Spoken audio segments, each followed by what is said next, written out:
जळगाव शहरात मध्यरात्री दगडफेकीने खळबळ. तांबापूर गवळीवाडा परिसरात घराचे नुकसान, मोठा पोलीस बंदोबस्त तैनात.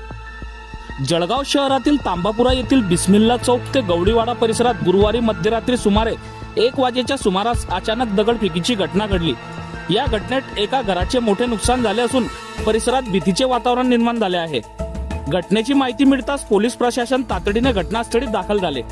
मिळालेल्या माहितीनुसार उपविभागीय पोलीस अधिकारी नितीन गणापुरे यांनी घटनास्थळी धाव घेत अवघ्या 20 मिनिटात परिस्थिती नियंत्रणात आणली.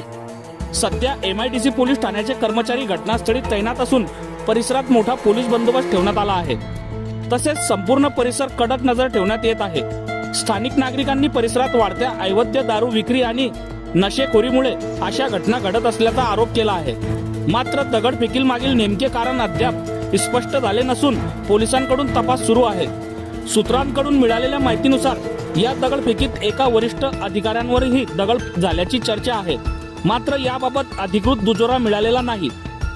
पोलीस प्रशासनाने नागरिकांना शांतता आणि संयम राखण्याचे आवाहन केले असून संपूर्ण प्रकरणाचा सखोल तपास सुरू असल्याचे पोलिसांनी सांगितले आहे.